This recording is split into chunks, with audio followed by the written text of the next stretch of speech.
Imagine disappearing as a child. So small you can barely speak your own name. Days turn into weeks. No prepared food, no shelter, no adults around. The search ends. Your family believes you're dead. The world moves on. But years later, hunters enter a remote forest and find a strange figure running among the animals. It walks on all fours when it needs to be quick. It doesn't respond to human voices.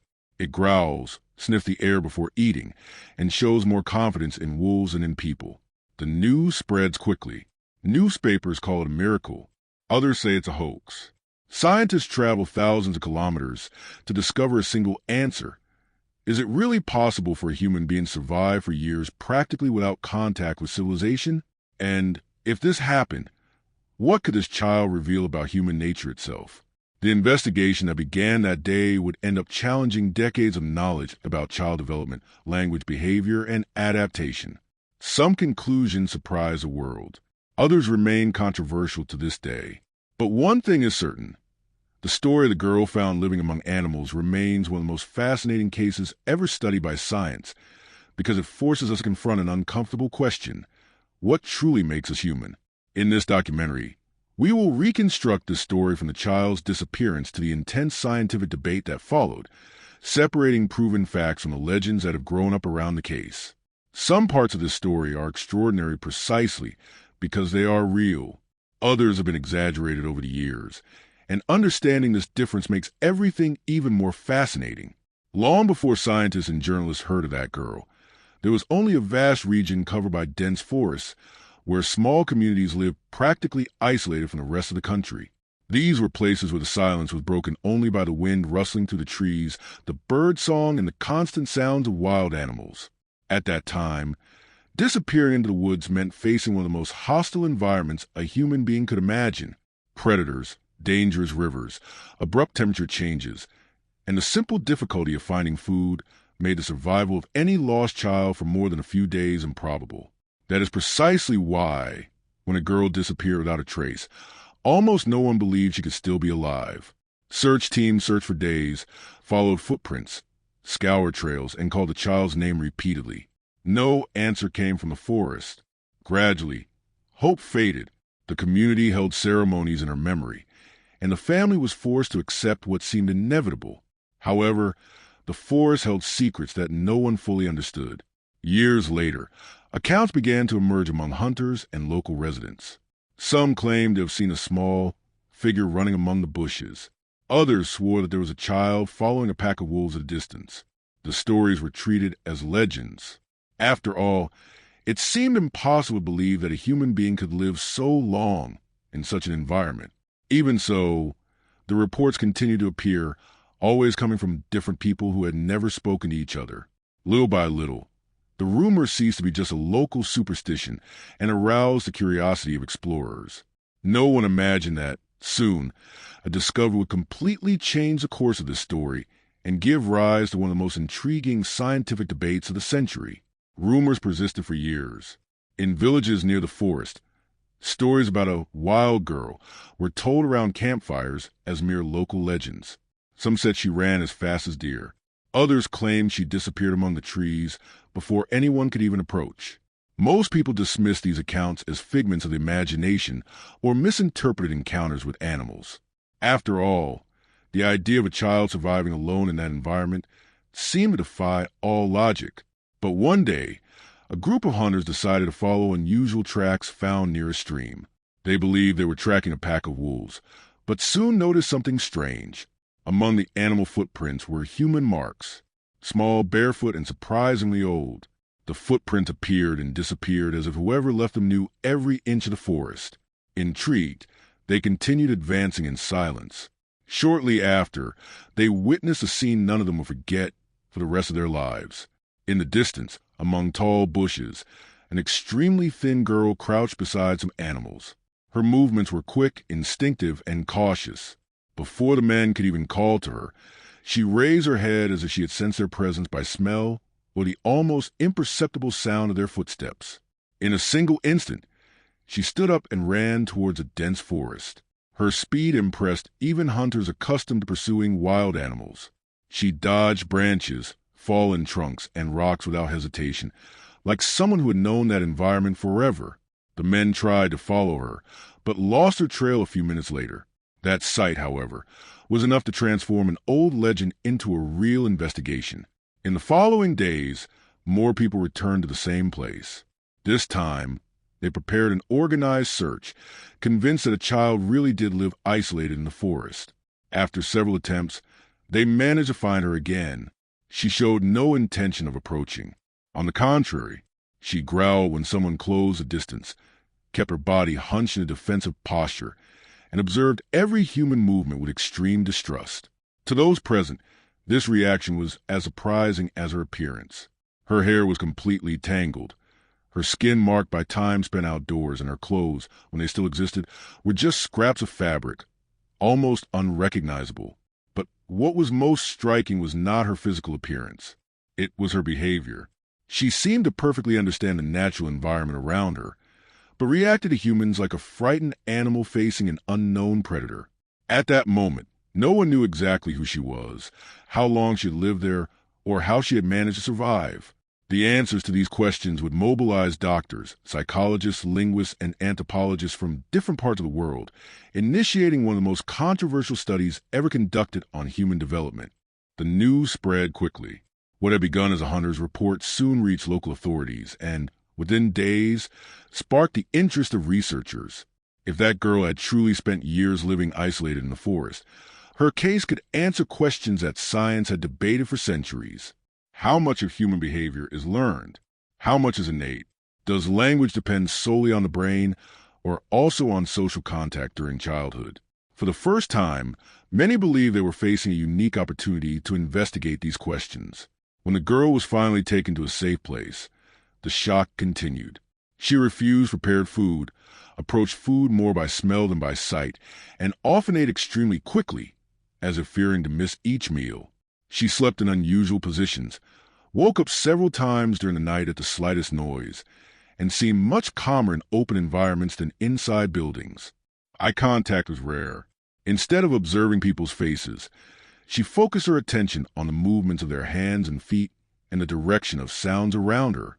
Doctors performed complete physical examinations. Despite evident malnutrition, they found a surprisingly resilient child.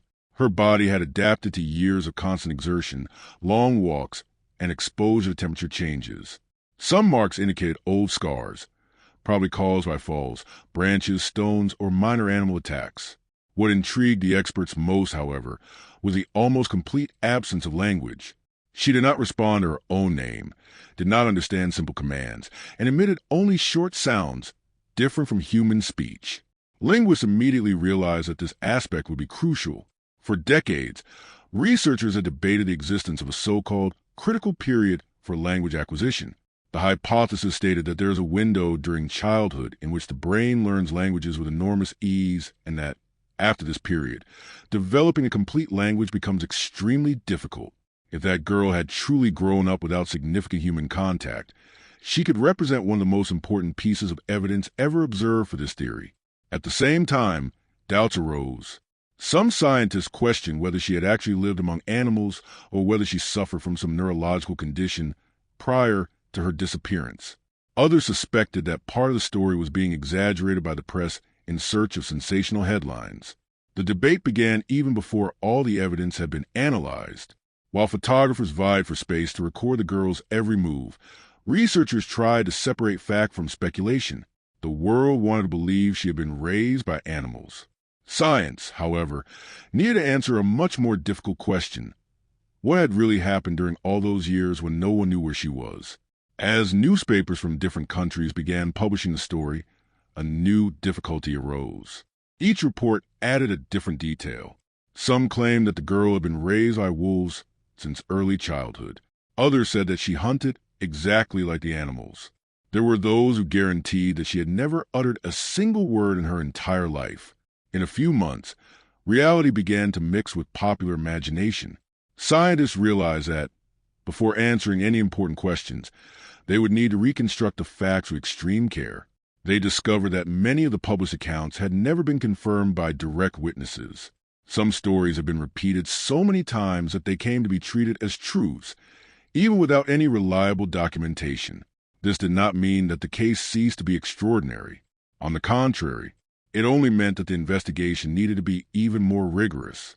The researchers then began to analyze medical records, interviews with residents, official documents, and testimonies from the people who actually participated in the rescue. Little by little, a more precise picture began to emerge.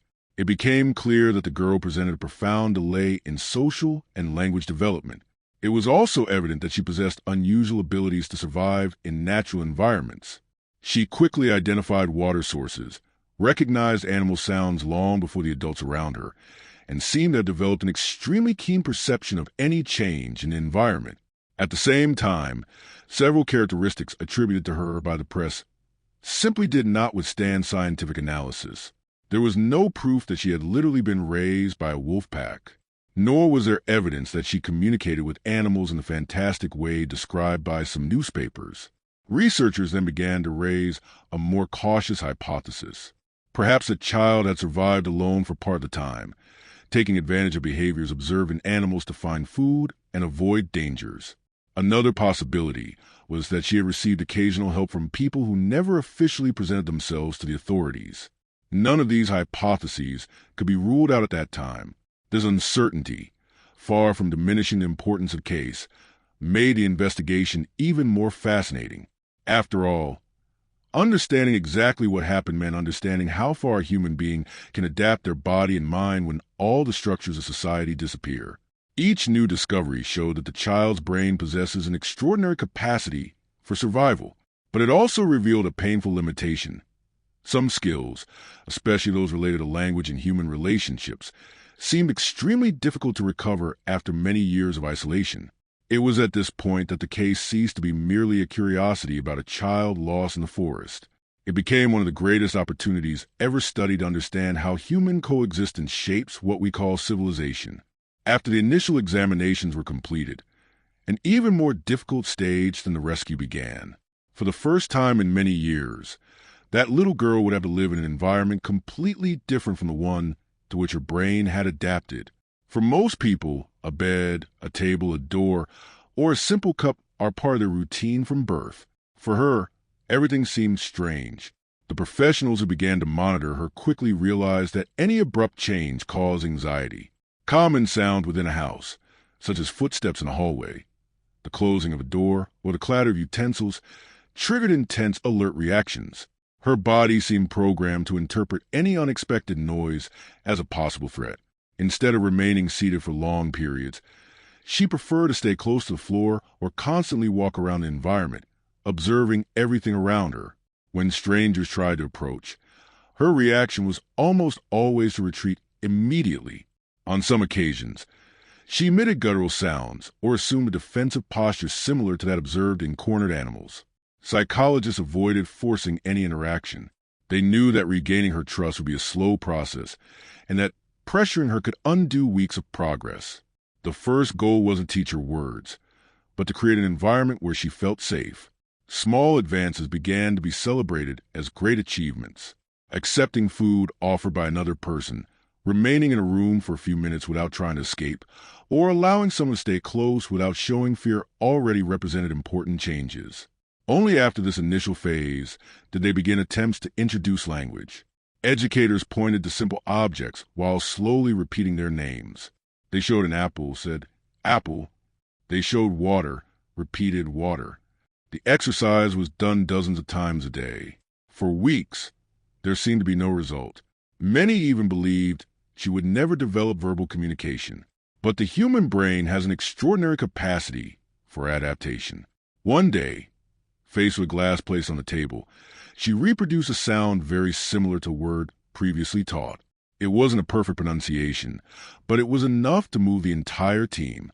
That small attempt demonstrated that, despite years of isolation, there was still some possibility of building a bridge between the world in which she had survived and society to which she was now trying to return.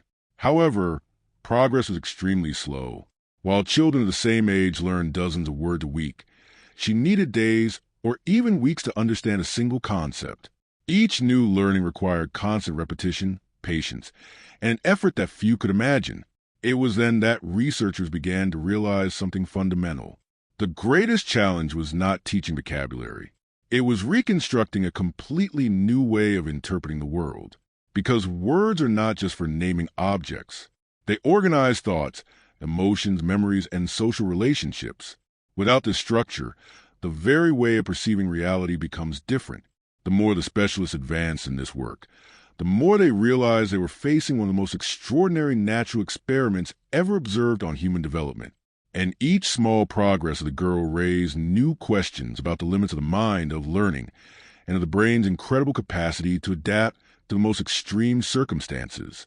As the months passed, the researchers realized they were observing something much bigger than the recovery of a single child. Each test performed, each new word learned, and each small change in behavior offered clues to one of humanity's oldest questions. What makes us human?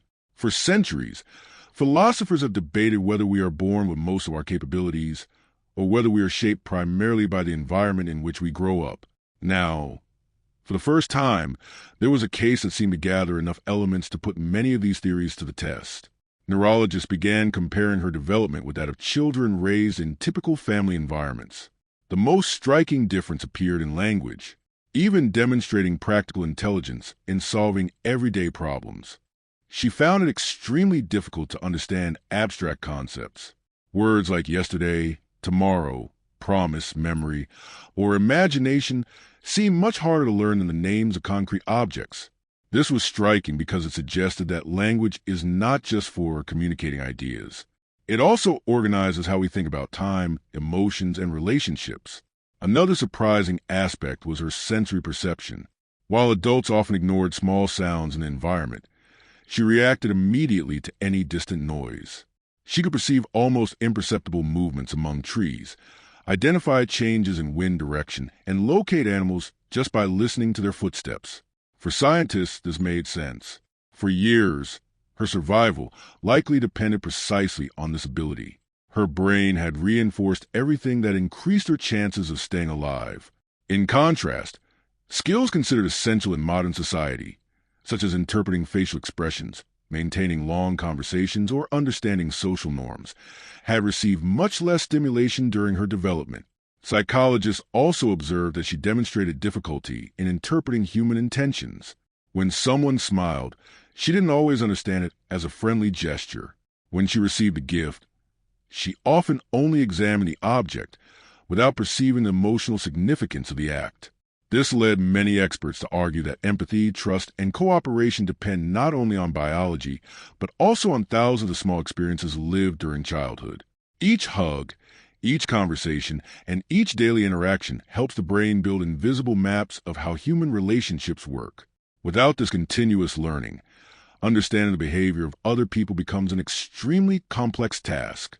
The case also strengthened another important hypothesis that had been discussed by neuroscience: the existence of critical periods of development. According to this theory, certain skills need to be stimulated at specific stages of childhood. If this does not happen, recovering them completely later may be impossible. Although the brain continues to learn throughout life, some developmental windows seem to gradually close over the years. The story of that girl became one of the most cited examples in this debate. She managed to learn new words, form bonds, and partially adapt to social interaction. But some limitations remained even after long-term monitoring. This did not mean a lack of intelligence. It only meant that certain cognitive structures had been shaped by experiences very different from those lived by most people. The more the researchers analyzed the case, the more they realized that the true discovery was not just about a child who had survived in the forest. It was about the extraordinary plasticity of the human brain, and at the same time, about its limits. Nature had shown how far a human being can adapt to stay alive. Now, science was beginning to understand the price that this adaptation could exact. While the girl's recovery continued, historians began revisiting old archives in search of similar cases. They discovered that this was not the only story of a child found living isolated from society. In different eras and countries, reports of so-called feral children repeatedly appeared. Some were well documented, others remained shrouded in legend, but all raised the same question: to what extent can a human being develop without contact with other human beings? One of the best-known cases occurred in France in the early 19th century. A boy was found wandering alone in forests, almost naked, feeding on roots, fruits, and small animals. He became known as Victor of Aveyron. The Dr. Jean-Marc Gaspard Attard dedicated years trying to teach the boy language, social behavior, and reading. Although Victor made significant progress, he never fully developed verbal communication. Decades later, another case gained notoriety in India. Two girls were reportedly found living near wolves. The story quickly spread around the world and was cited in books, newspapers, and documentaries. However, modern researchers have discovered that many details were likely exaggerated or even invented. Still, the case stimulated numerous studies on child development. By comparing these stories, scientists noticed something curious. Despite the enormous differences between them, patterns appeared repeatedly. Almost all the children showed great difficulty acquiring language when found after a certain age. Many avoided prolonged eye contact, reacted with fear to strangers, and preferred quiet or open environments. They also demonstrated extremely sharp senses, especially hearing and movement perception. These similarities suggested that prolonged isolation during childhood produces predictable effects on brain development, regardless of country or culture. But there was another equally important detail. None of these cases could definitively prove that a child had actually been raised by animals. In almost all of them, there were gaps in the documentation, contradictory testimonies, or long periods without any reliable record. This led many researchers to adopt a more cautious stance. Perhaps some children survived by observing animal behavior without necessarily being accepted by them. Perhaps others lived in hiding, receiving occasional help from strangers. In some cases, neurological diseases or developmental disorders could also explain some of the observed behaviors. This distinction was fundamental. Science doesn't work only with impressive stories. It needs verifiable evidence. Even so, regardless of doubts about specific details, all these cases conveyed the same message. The human brain possesses an extraordinary capacity for adaptation. When survival depends on it, it reorganizes priorities, strengthens useful skills, and reduces functions that cease to be essential in that environment. However, this adaptation never happens without consequences. What allows survival in a forest can profoundly hinder life in society. By comparing all these stories, the researchers reached a surprising conclusion. Perhaps the most extraordinary aspect was not the fact that some children managed to survive alone for years. The true miracle was realizing how millions of small daily interactions, a conversation, a smile, a game, a hug, a simple word repeated by parents, silently shape the brain of any child from the first months of life. Only when this process ceases to exist do we understand how essential it is in transforming a baby into a human being fully integrated into society. Even after years of research, the girl's case remained surrounded by unanswered questions. As new studies were published, the scientific community began to divide into two groups.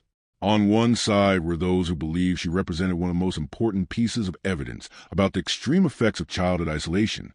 On the other, researchers warned of the danger of accepting as truth details that had never been proven.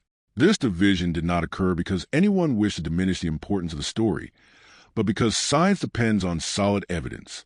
The more extraordinary a claim, the higher the quality of the evidence supporting it needs to be. Several experts reviewed photographs, medical reports, interviews, and documents produced at the time.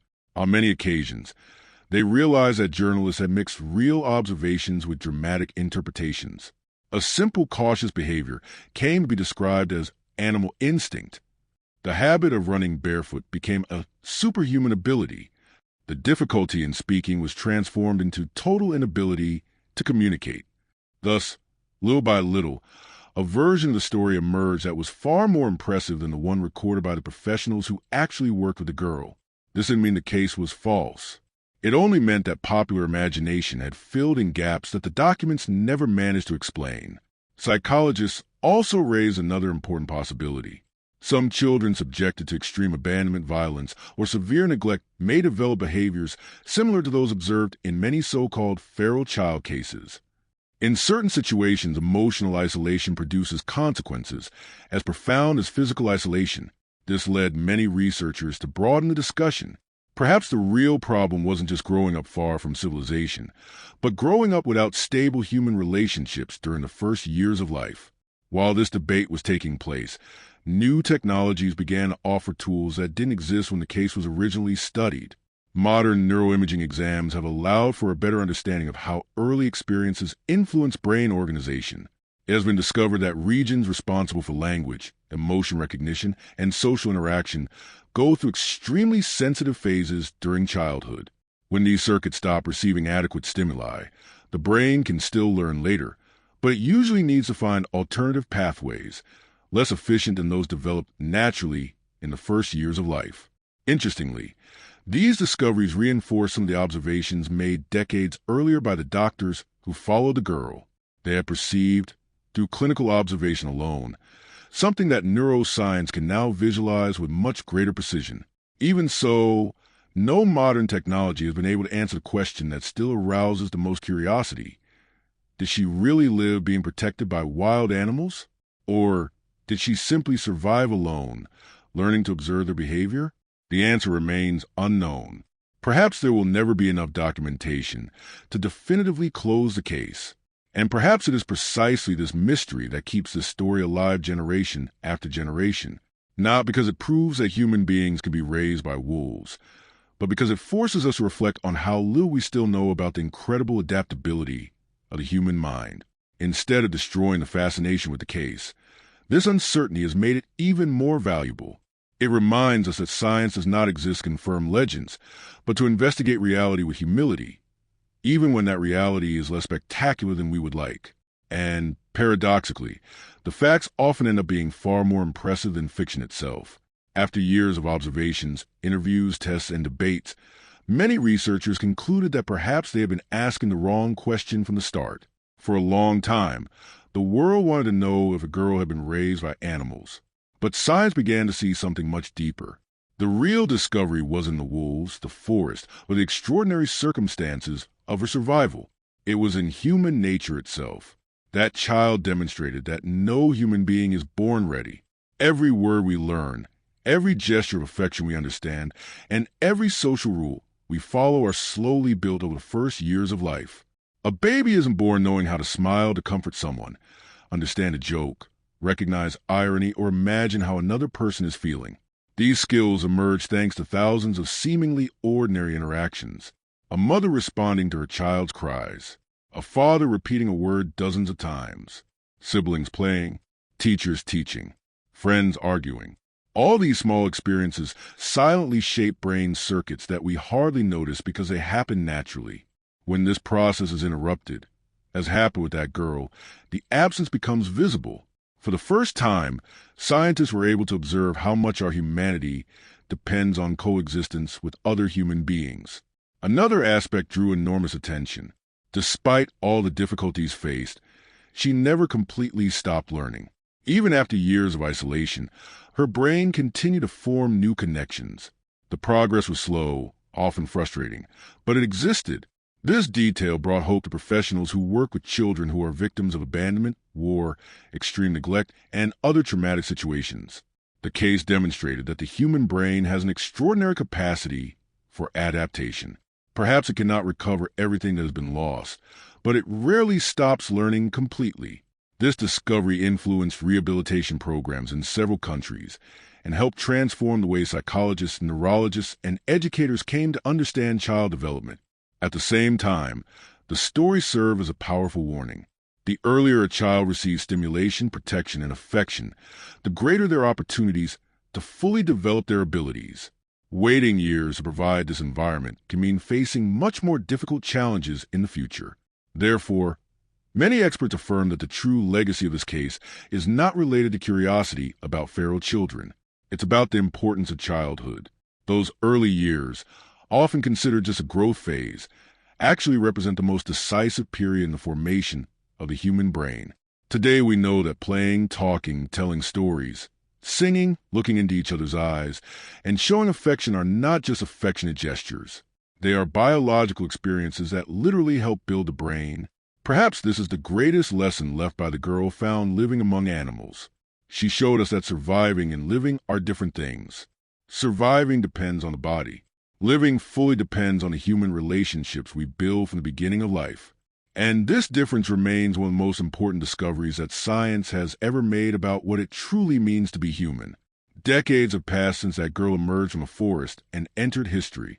Many of the doctors, psychologists, and researchers who participated in the initial studies are no longer alive. Several original documents have been preserved in archives, while others have been lost over time.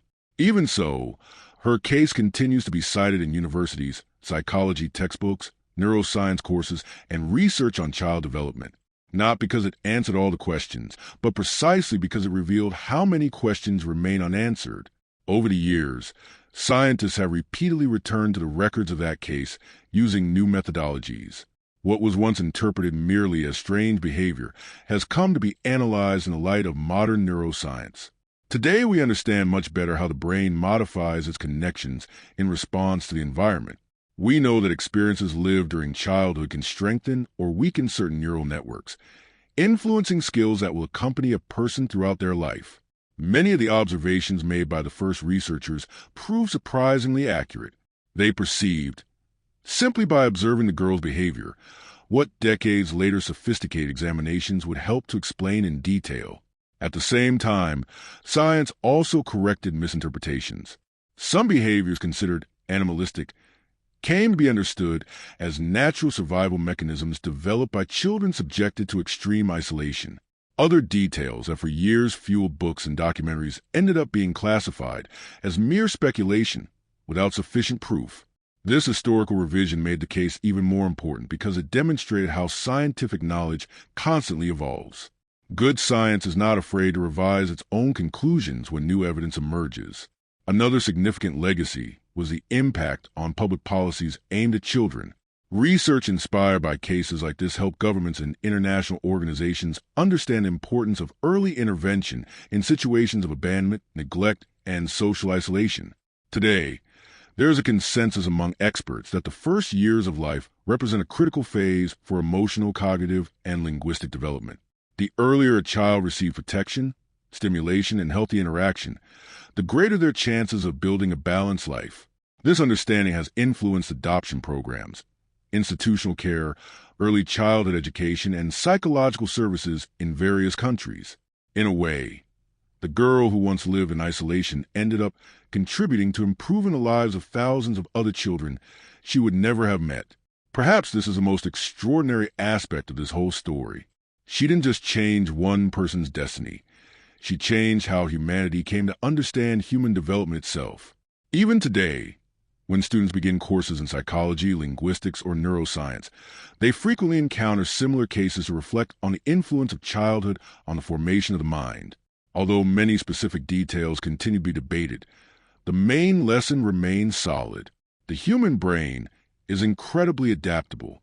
It can find solutions to survive even in the most extreme circumstances. But it also depends deeply on coexistence, language, and affection to develop its full potential. It is precisely this combination of strength and vulnerability that makes our species unique. The girl found living among animals may never have imagined that her story would span generations.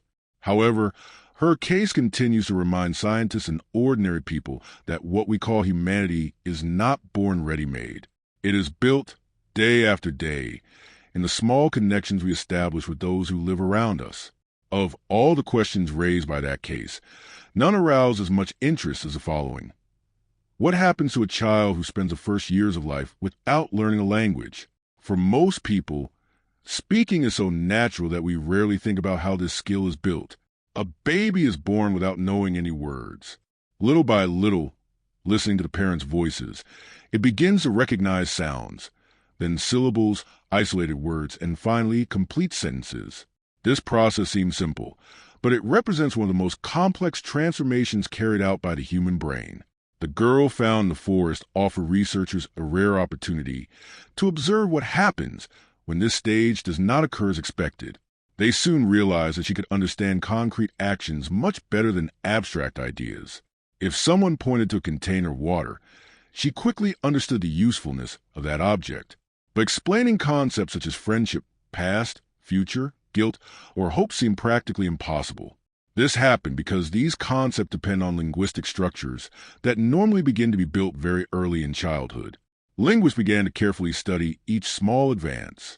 They discovered that she could associate words with objects after many repetitions, but had enormous difficulty organizing complete sentences. She frequently understood an isolated word, but did not understand the meaning when several words were combined in a single sentence.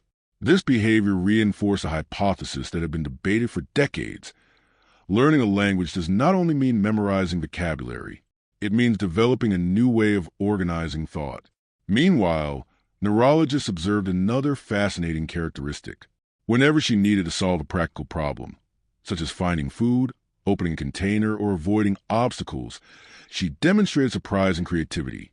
Her visual reasoning was extremely efficient. In many tests, she found solutions faster than adults accustomed to the urban environment. This showed that her intelligence had never disappeared. It had simply developed differently.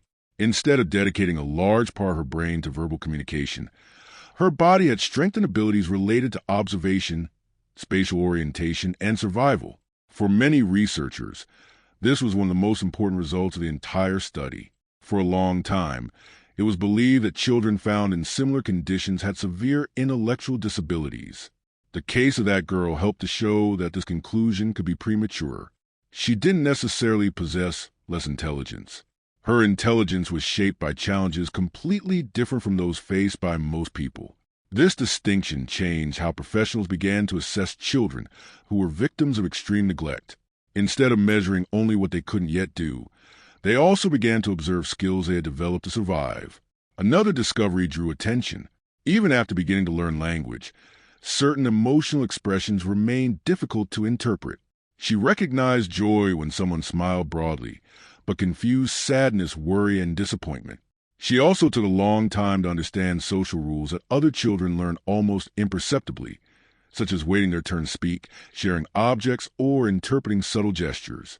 Psychologists concluded that these skills don't emerge automatically. They depend on thousands of repeated interactions during the first years of life. Each conversation, each game, and each moment of interaction helps to build a true social map within the brain.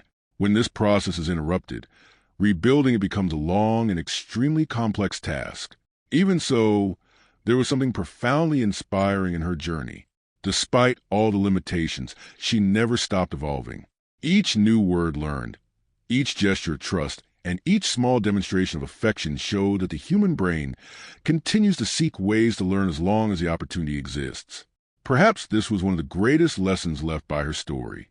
Childhood plays an irreplaceable role, but the adaptability of the human mind is extraordinary. Even after the most difficult experiences, it continues to seek ways to grow, understand the world, and establish new connections. Over the years, the story of that girl ceased to be merely an extraordinary case of survival. It came to occupy a much more important place within science. Researchers realized that, regardless of all the doubts about the details of her life in the forest, her case had profoundly transformed the understanding of child development. Before these investigations, many theories were based primarily on observations of children who had grown up in relatively normal environments. Now, there was an extreme example showing what happens when fundamental elements of childhood simply disappear. This forced psychologists, linguists, and neurologists to revise old certainties. For decades, it was believed that a child only needed a healthy brain for skills such as language, empathy, and social interaction to emerge naturally. The case showed that reality was much more complex.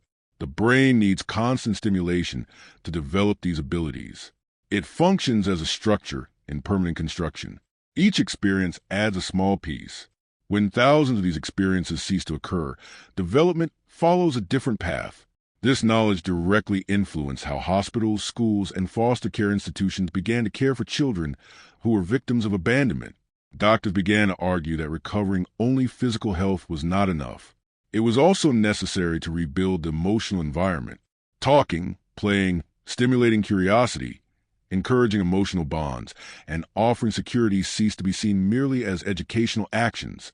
They became part of the treatment itself. Several subsequent studies confirmed this view. Children deprived of human interaction for long periods frequently presented difficulties similar to those observed in that case. Some managed to recover a good part of the lost skills when they received help early. Others carried limitations throughout their lives. The difference was almost always related to the moment when the intervention took place.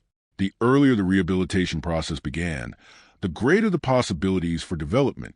This principle ended up influencing public policies in several countries. Child support programs began to emphasize the first years of life as a decisive phase for the future of any person. Meanwhile, the girl's story continued to arouse enormous popular interest. Books, films, and documentaries frequently returned to the subject. Unfortunately, many of them prefer to highlight only the most mysterious aspects. Stories about wolves adopting children or almost supernatural behaviors attracted much more attention than lengthy explanations about neuroscience. The researchers, however, insisted on remembering that the true importance of that case was not in the possibility of a child living among animals. It was in what it revealed about all of us. It demonstrated that humanity does not depend solely on biology.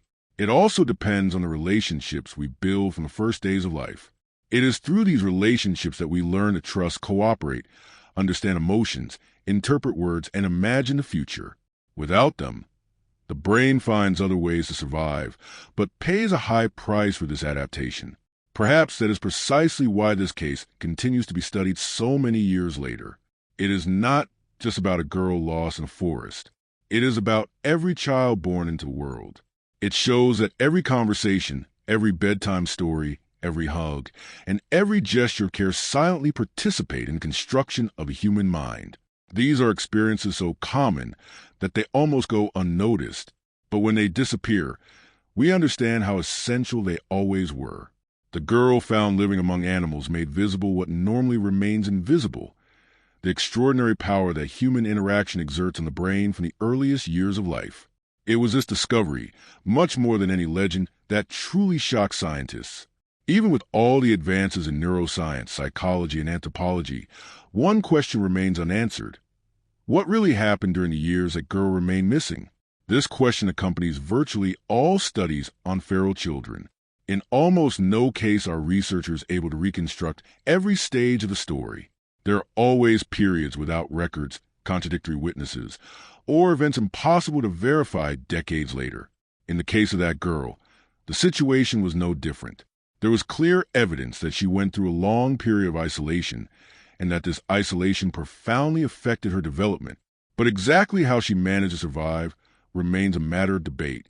Some experts believe she learned by observing the behavior of animals, identify where they found water, what fruits they consumed, and which areas they avoided because they represented danger.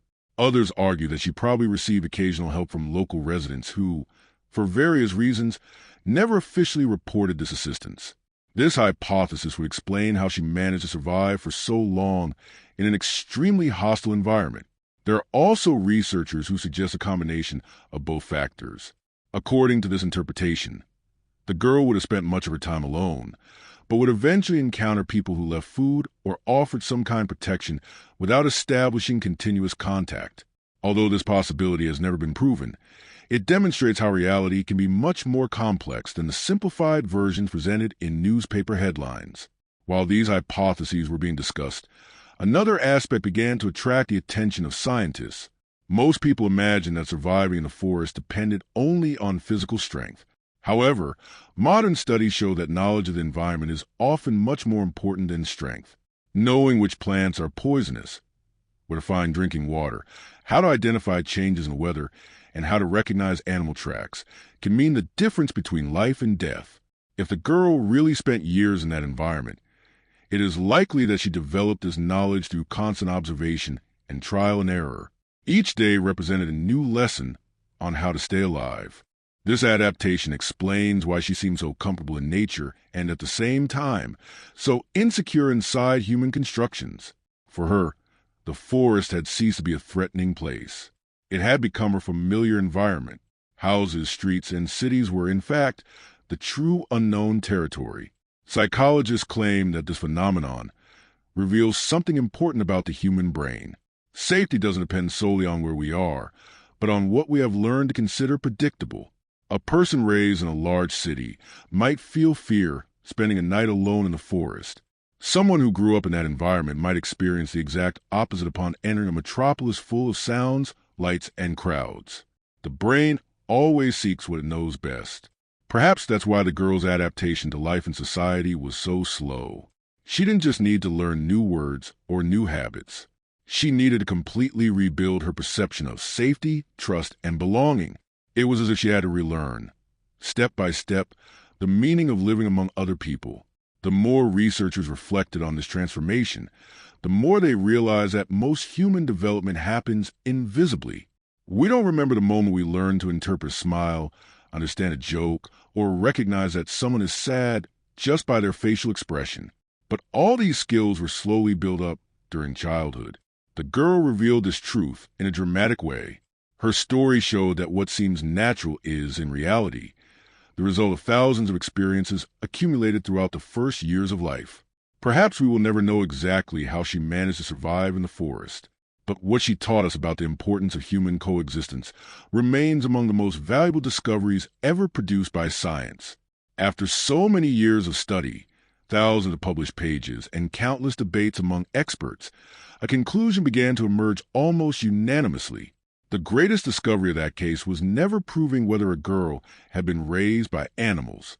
The true discovery was understanding that what we call humanity is much more fragile and at the same time much more extraordinary than we imagined. For a long time, it was believed that simply being born human was enough to act like a human being. Today we know that this is not the case.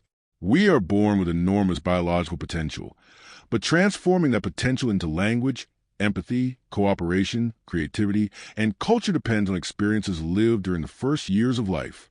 Every conversation, every bedtime story, every hug, every game, and every word repeated countless times silently participates in the construction of the brain.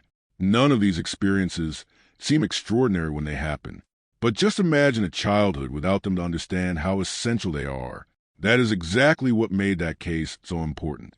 For the first time, researchers were able to observe dramatically what happens when this process is interrupted. They realize that the brain does not stop functioning.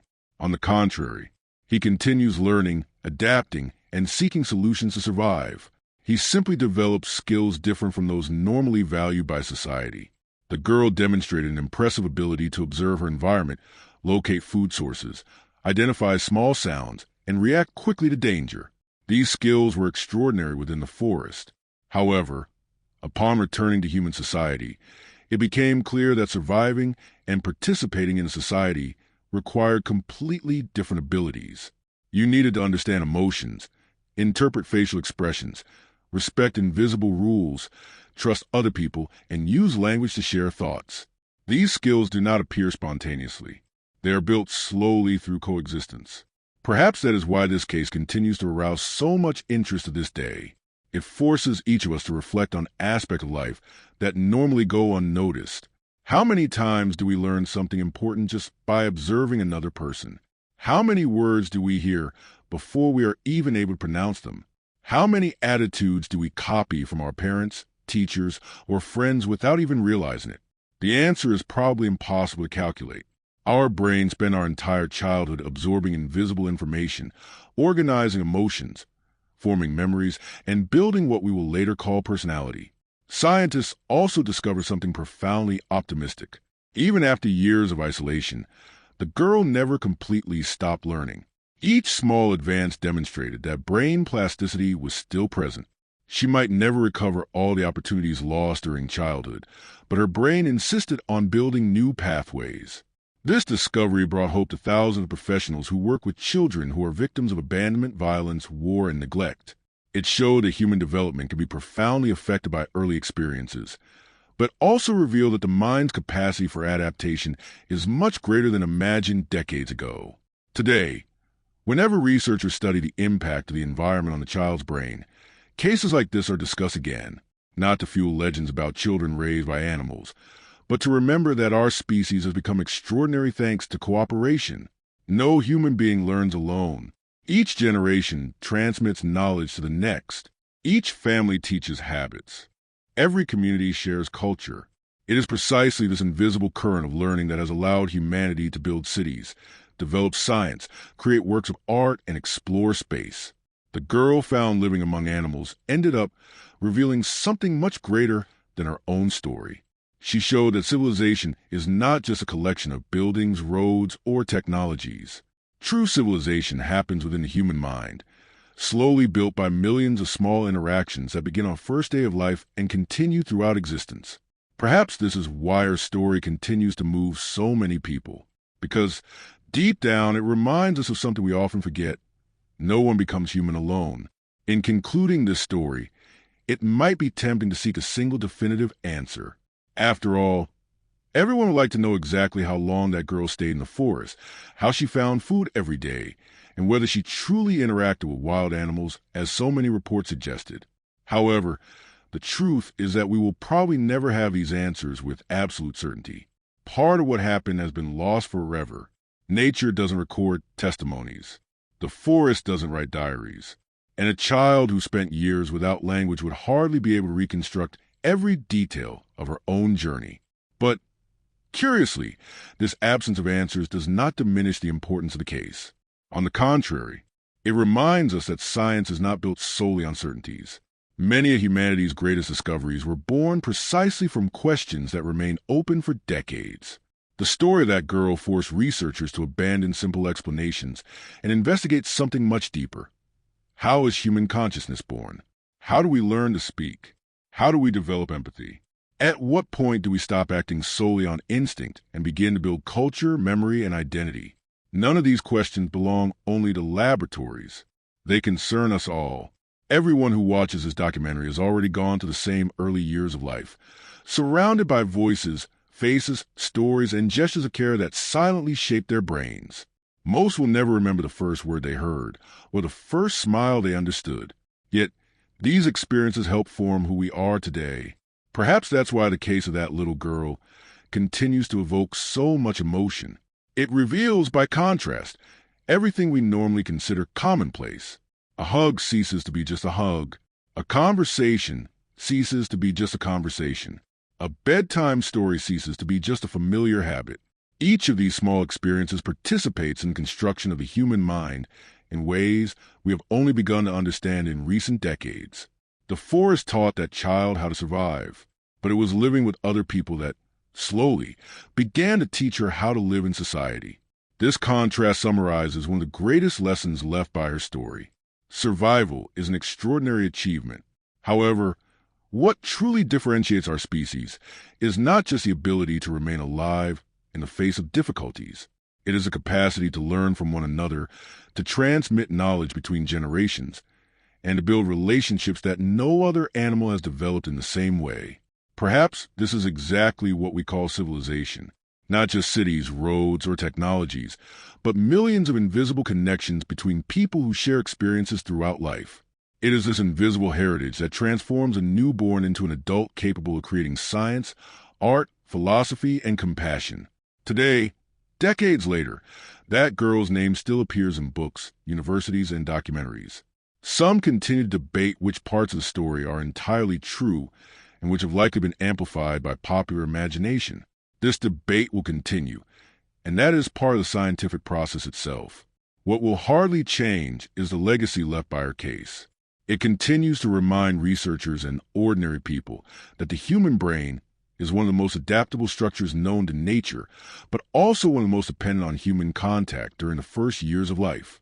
Perhaps we will never discover exactly how that child managed to survive alone for so long. But we know, with much more certainty than before, why childhood is so important to all of us. And, in the end, this may be the most extraordinary discovery of this whole story. Because it's not just about a girl lost in a distant forest. It's about every human being who has ever been born. About every family that taught a first word. About every person who reached out to another. And about the incredible truth that what makes us human isn't just the brain we're born with, but the countless connections we build throughout life. Perhaps that's why, even after so many years, this story continues to fascinate the world. Not because it makes us believe in legends, but because it reminds us of something profoundly real. No one gets here completely alone. Thank you for watching this documentary. If true stories like this one spark your curiosity and make you see the world in a different way, subscribe to the channel so you don't miss the next episodes. There are still many stories forgotten by history, waiting to be rediscovered.